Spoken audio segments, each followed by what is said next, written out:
গল্প বলি এসো। আজ শোনাবো চিংড়ি উপন্যাসের অষ্টম পর্ব। লেখক তাকাশি শিবশঙ্কর পিল্লাই, অনুবাদক বোম্মানা বিশ্বনাথন ও নীলিনা আব্রাহাম। গল্পটি যদি তোমাদের ভালো লেগে থাকে তবে একটা লাইক দিয়ে দিও, শেয়ারও করতে পারো। আর যারা আমার চ্যানেলটি সাবস্ক্রাইব করনি এখনো, তারা প্লিজ সাবস্ক্রাইব করে নিয়ে আমার পাশে থাকো। যারা সাবস্ক্রাইব করেছো তাদেরকে জানাই আন্তরিক শুভেচ্ছা। তাহলে শুরু করি আজ চিংড়ি উপন্যাসের অষ্টম পর্ব। তোমাকে আর বাবাকে দেখে সত্যিই আমার অবাক লাগছে। নৌকো আর জাল কেনার পর থেকে তোমরা দুজনেই যেন কেমন বদলে গেছো। সেদিন রাত্রে চেম্পনকুঞ্জ খেতে বসলে পর চাকি ওদের আশপাশের বাড়ির সব খবর চেম্পনকুঞ্জকে দিচ্ছিল। খবর মানে তাদের সব উপোস দিয়ে পড়ে থাকার কথা। সেদিন ওদের বাড়ি ছাড়া আর কারুরই বাড়ির উনুন জ্বলেনি। চেম্পনকুঞ্জ সব শুনে বেশ খানিকটা হেসে হেসে বলল, থাকুক থাকুক, সব উপোস করে পড়ে। কারুতাম্মা কাছেই বসেছিল। বাবার এই রকম কথা শুনে চমকে গেল। চেম্পনকুঞ্জ বলে চলল, মরুক মরুক, সব অভাবে আর হিংসেই জ্বলে পুড়ে মরুক, তখনই দেখবি আমাদের কাজ কেমন হাসিল হয়। কি কাজ হাসিল হবে কারুতাম্মা ঠিক বুঝতে পারল না, কিন্তু বাপের কথাবার্তা শুনে বাপের ওপর ওর ঘেন্না হলো। চাকি জিজ্ঞেস করলো, কি ব্যাপার গো, কি কাজ হাসিল হবে? সে তুই পরে দেখবি, শালারা সব হাতে টাকা পেলে আহ্লাদে ডগমগ করতে থাকে, তখন কোনো খেয়াল থাকে না। আলেম্পিতে গিয়ে হই হুল্লোড় করে পয়সাগুলো উড়োয়। বাড়িতে মাগের পরার কাপড় নেই, আর বাবুদের জরির উড়নির দরকার হয়, তখন সব মাটিতে পা থাকে না। এখন ঘরে বসে বসে কড়িকাঠ গুনুক সব হতভাগারা। বাবা কি বলতে চাইছে কারুতাম্মা ঠিক তা বুঝতে পারল না। চাকি কিন্তু পোড় খাওয়া মেয়ে ছেলের মতো বলল, জেলেদের টাকা পয়সা জমিয়ে রাখার দরকারটাই বা কি? ওদের টাকা পয়সা তো সব সামনেই ছড়িয়ে আছে। দরকার নেই? তা বেশ, এবার সব তাহলে ঠেলা বুঝুক। আর তোকেও বলে রাখছি, এখন থেকে মেয়েকে তুই উপোস করতে শেখা, নইলে পরে পস্তাবি। চাকি একটু মুচকি হেসে বলল, ওহ, তুমি যেন সব জানতা। আরে তাই তাই, সব জানতাই আমি, আমার হাতে নগদ টাকা আছে। আচ্ছা আচ্ছা, বেশি বড়াই আর করতে হবে না। বেচারি পারিকুট্টি তার কারবার গুটিয়ে বসে আছে, তাকে তো একটা পয়সাও ঠেকালে না। আর মেয়েটাও এদিকে বড় হয়ে উঠছে। পারিকুট্টির টাকাটা শোধ করে আর মেয়ের বিয়ে দিতেই জিভ বেরিয়ে আসবে, তখন আর অত টাকার ফুটনি করতে হবে না। কারুতাম্মার খুব ইচ্ছে করছিল যে বাপকে জিজ্ঞেস করে যে, হ্যাঁ বাবা, পারিকুট্টিও তাহলে ঠেলাটা বুঝুক, সেইটাই তুমি চাও, তাই না? এই অভাবের দিনে চেম্পনকুঞ্জ আর চাকি পাড়া প্রতিবেশীদের কাঁসার বাসন, সোনা দানা যা পেল জলের দামে কিনে ফেলল। এইভাবে তাদের কাজের হাসিল হলো। মেয়ের বিয়ের জন্য এরপর সামান্য কিছু জিনিসপত্র কিনলেই চলবে। একদিন চাকি একটা ভালো খাট সস্তায় পেয়ে গেল। চেম্পনকুঞ্জ ঘরে এলে একটু লাজুক মুখে হাসতে হাসতে বলল, একটা খাট কিনেছি। চাকির মতোই লাজুক ভাবে হাসতে হাসতে চেম্পনকুঞ্জ জিজ্ঞেস করলো, বটে, খাট কিনেছিস? তা হবেটা কি? খাটে আবার কি হয়? শোয়ার জন্য। কার শোয়ার জন্য? মেয়ে জামাইয়ের। তাই বুঝি? তবে কার জন্যে? আমাদের বুড়ো বুড়ির জন্যে নাকি? তা ঠিকই, তবে আমি কিন্তু একটা তোশক করাতে চাই, ঠিক কান্নান কোরানের বাড়িতে যেমনটি দেখেছি। চাকি বলল, তোশক যদি নিজের জন্য করাতে চাও, তাহলে তার উপর শোয়ার জন্য একটা সুন্দরী মেয়েও দেখে এনো। সে আমি তোকেই খাইয়ে দাইয়ে মোটা আর সুন্দরী করে তুলবো। চেম্পনকুঞ্জের মনে এই স্বাদটা একেবারে পাকাপাকি হয়ে বসেছে। জীবনের বাকি কটা দিন খুব আরামে কাটাতে হবে। নৌকো আর একটা কিনতে হবে। যা টাকা জমেছিল তার বেশিরভাগ অবশ্য এইসব বাসনপত্র কেনাদেনা করতেই খরচ হয়ে গেছে। তবু নৌকো কেনাটা এখন খুব একটা শক্ত কিছু ব্যাপার নয়। এর মধ্যে একদিন সকালবেলা ঘুম থেকে উঠে চেম্পনকুঞ্জ দেখে যে জেলে রামনকুঞ্জ ওর বাড়িতে এসে উপস্থিত হয়েছে। চেম্পনকুঞ্জ রামনকুঞ্জকে খুব আদর করে বসালো। রামনকুঞ্জ তাদের গ্রামের ওয়ালাকার, অর্থাৎ তার নৌকো রাখার অধিকার আছে। রামনকুঞ্জের 2টা নৌকা আছে। ওর জমি জমা যা ছিল সব অন্যের কাছে বাঁধা পড়েছে। ওর নিজের নৌকো কেনার আগে চেম্পনকুঞ্জ রামনকুঞ্জের নৌকার কিছুদিন কাজও করেছিল। এখন সময় বদলে গেছে। রামনকুঞ্জ এসেছে চেম্পনকুঞ্জের কাছে টাকা ধার করতে। ওর নৌকোয় যেসব জেলে দিনমজুরি খাটে তারা বড়ই অভাবে পড়েছে। ওর হাতেও টাকা নেই, তাই চেম্পনকুঞ্জের কাছে কিছু টাকা ধার করতে এসেছে। সাধারণত ও টাকা ধার করে আউশেপের কাছে, কিন্তু আউশেপের কাছে দেনা বেশ মোটা হয়ে পড়েছে। ওর কাছে আর টাকা চাইতে লজ্জা করে বলে চেম্পনকুঞ্জের কাছে এসেছে। রামনকুঞ্জ বলল, আমার নৌকোর লোকেদের অবস্থা এত খারাপ হয়ে পড়েছে ভাই যে তার চোখে দেখা যায় না। মাছ ধরতে নৌকো নামাতে পারছি না, বেচারিরা সব উপোস করে মরে গেল। চোখ খুলে এসব দেখাও যায় না। চেম্পনকুঞ্জ রামনকুঞ্জের কথায় সায় দিয়ে বলল, তা ঠিকই, বেচারিদের যে অবস্থা হয়েছে তা আর বলার নয়। কোন রকম উচ্চবাচ্য না করে চেম্পনকুঞ্জ টাকা ধার দিতে রাজি হলো। কত টাকা চাই? তা 150 হলেই হবে। চেম্পনকুঞ্জ টাকাটা গুনে দিল। রামনকুঞ্জ জিজ্ঞেস করলো, তুমি তোমার জেলেদের টাকা ধার দিচ্ছ না? চেম্পনকুঞ্জ মাথা চুলকে বলল, আমি আর কোত্থেকে ধার দেব দাদা, আমি তো ওদেরই মতো একজন জেলে, ওদের মতো আমাকেও খেটে খেতে হয়। কাঠবেড়ালি কি আর হাতির মতো হাঁ করতে পারে? রামনকুঞ্জ ওর কথা শুনে হাসলো। রামনকুঞ্জ চলে গেলে পর চেম্পনকুঞ্জ চাকির সামনে দাঁড়িয়ে হি হি করে পাগলের মতো হাসতে লাগলো। এত খুশি চেম্পনকুঞ্জকে কোনোদিন দেখা যায়নি। চাকি ওর রকম সকম দেখে একটু ভয় পেয়েই জিজ্ঞেস করলো, কি গো, পাগল হলে নাকি? এত হাসছো কেন? তুই আর এসব কি বুঝবি রে মাগি, হাজার হোক মেয়ে মানুষ তো, দেখ না ওর অমন সুন্দর নৌকোটা কেমন 6 মাসের মধ্যে আমার হাতের মুঠোয় এসে পড়ে। এখন বুঝলি তো হাতে টাকা থাকার কত গুণ। এদিকে চেম্পনকুঞ্জের নৌকোয় দিনমজুরি খাটা জেলেরা টাকা ধার দেওয়ার জন্য এসে ওকে বিরক্ত করতে লাগলো। তখন চেম্পনকুঞ্জ জিজ্ঞেস করলো, টাকা ধার চাইছিস যে, শুধবি কি করে? কাজ করার ইচ্ছে আছে? ওরা সকলে একসঙ্গে বলে উঠল, হ্যাঁ। তাহলে মাঝ সমুদ্রে বড়শি ফেলবি চল। মাঝ সমুদ্রে বড়শি ফেলার সময় এটা নয়, ওদের মধ্যে কয়েকজন বলল। চেম্পনকুঞ্জ বলল, বেশ, তোরা যদি না যাস তাহলে আমি অন্য জেলেদের নিয়ে যাব, আর পরে তাদেরই আমার নৌকোর কাজ দেব। টাকা পয়সা খরচ করে নৌকো আর জাল সব দরকারি জিনিস কিনে এমনি ভাবে হাত গুটিয়ে বসে থাকা যায় না, এতে আমার খুবই লোকসান। 2-3 দিন পরে একদিন সকালবেলায় চেম্পনকুঞ্জকে নৌকোর হালে বসে পশ্চিম দিকে নৌকা চালিয়ে নিয়ে যেতে দেখে চাকি আর কারুতাম্মা সব ঘটনা জানতে পারলো।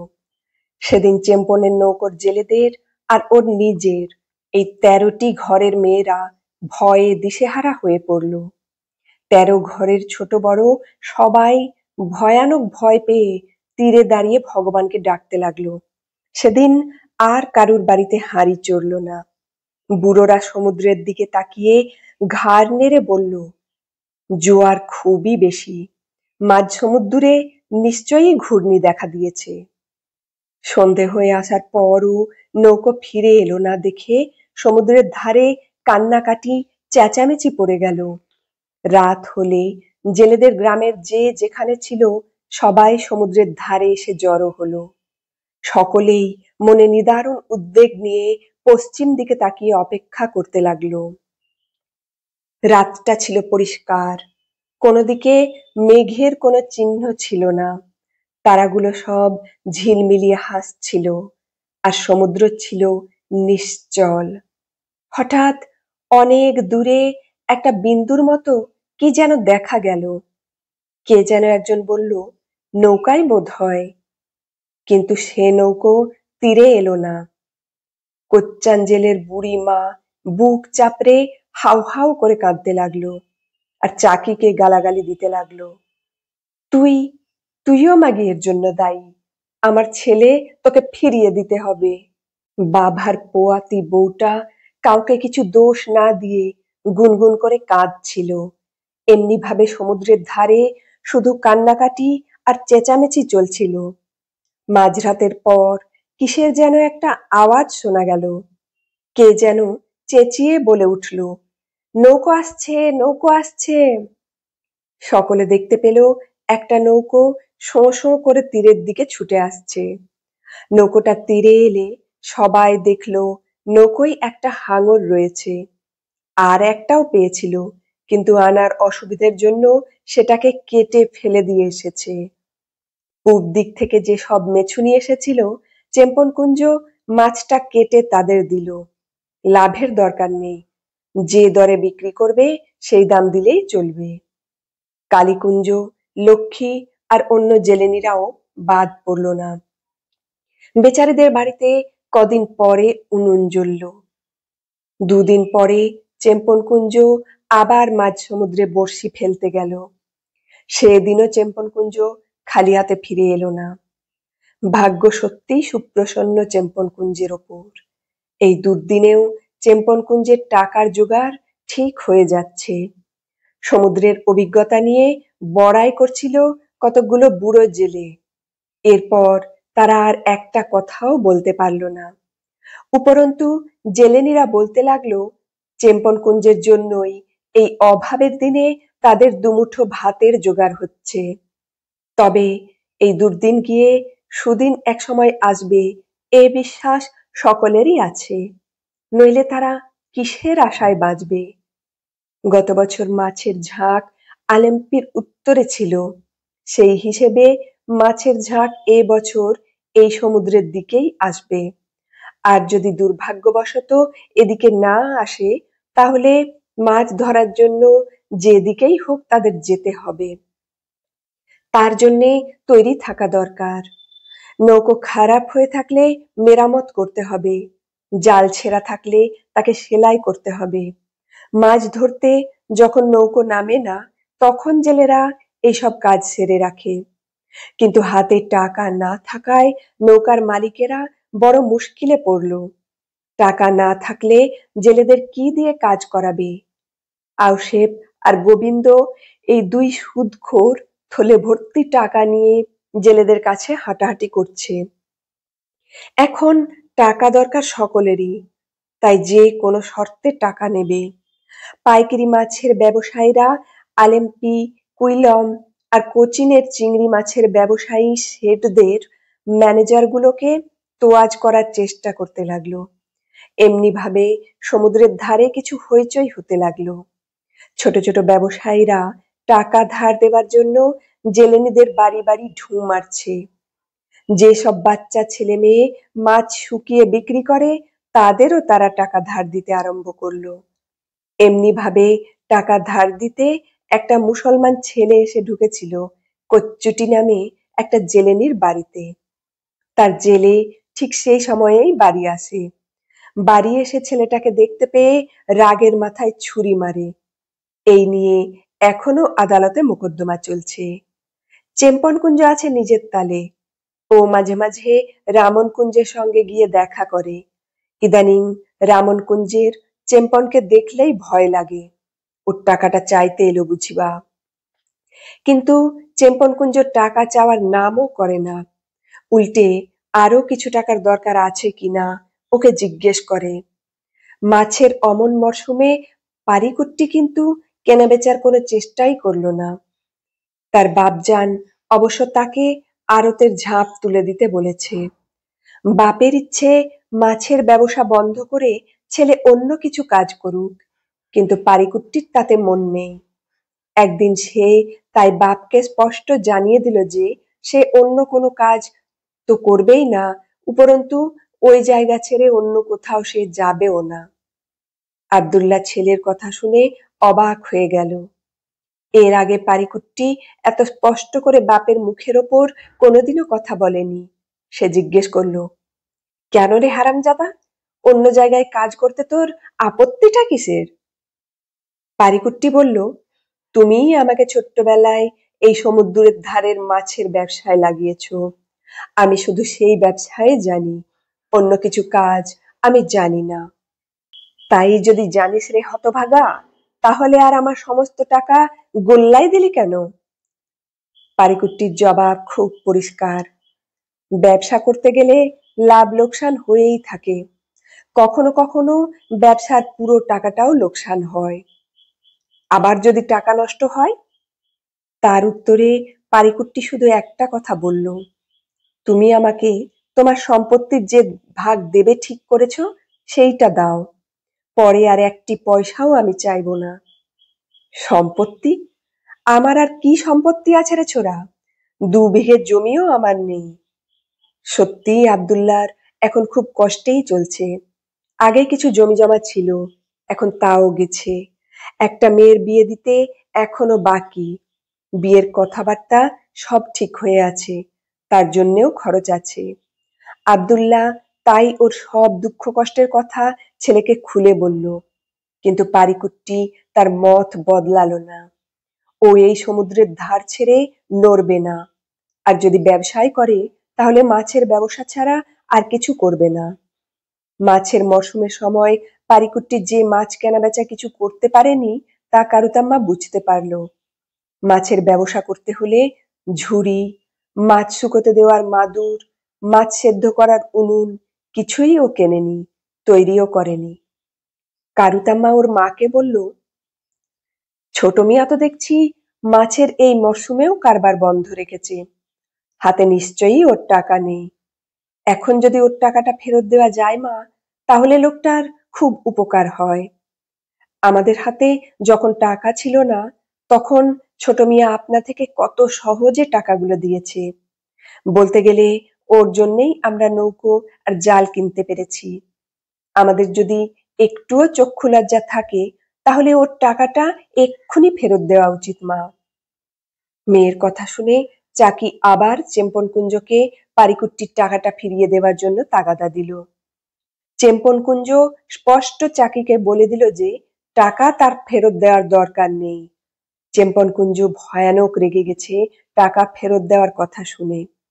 এবার কারুতাম্মা বুঝতে পারল যে তার বাবা পারিকুট্টিকে টাকাটা ফেরত দেওয়ার কোনো মতলবই নেই। কি যে করা যায় ভেবে বেচারি ছটফট করতে লাগলো।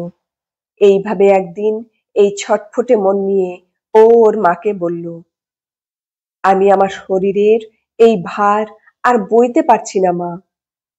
মা মেয়ের কথার অর্থ বুঝতে পারল না, জিজ্ঞেস করলো, তোর শরীরের আবার কিসের ভার মা?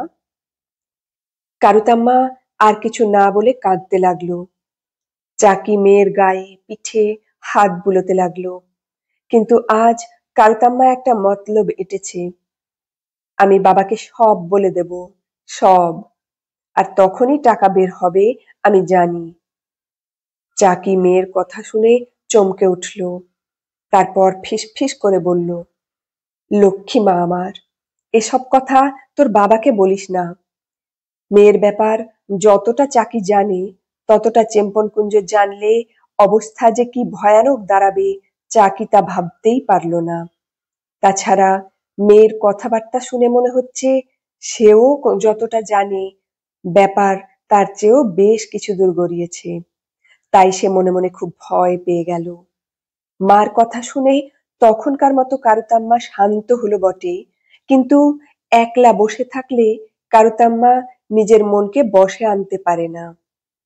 পারিকুট্টিকে ও ভালোবাসে এত গভীর ভাবে যে ওর মনে অন্য লোকের কোনো জায়গা নেই, কিন্তু তবুও পারিকুট্টিকে ভুলতে চায় ওর সঙ্গে যত রকম সম্পর্কের কথা।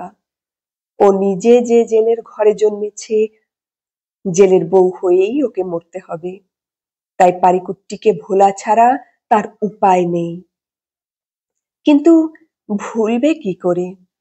যতক্ষণ না পারিকুট্টির টাকাটা ফেরত দেওয়া হয়, যতক্ষণ না এই লেনদেনের সম্পর্ক শেষ হয়, ততক্ষণ হয়তো তাকে ভোলা সম্ভব হবে না। কিন্তু টাকাটা শোধ হয়ে গেলে পারিকুট্টিকে ভোলা তার পক্ষে সহজ হবে, এই তার ধারণা।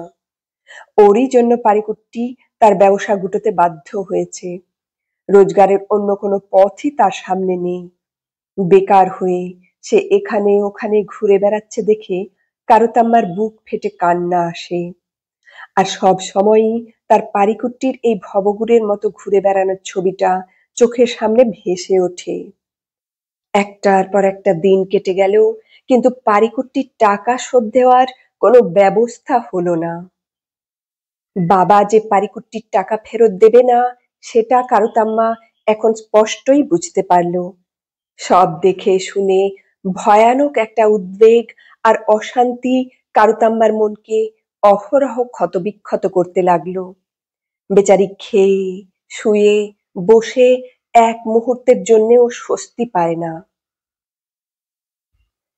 এতক্ষণ শুনছিলে চিংড়ি উপন্যাসের ৮ম পর্ব। কেমন লাগলো তোমাদের পর্বটা কমেন্টে জানিও। যদি ভালো লাগে একটা লাইক দিয়ে দিও, শেয়ারও করতে পারো।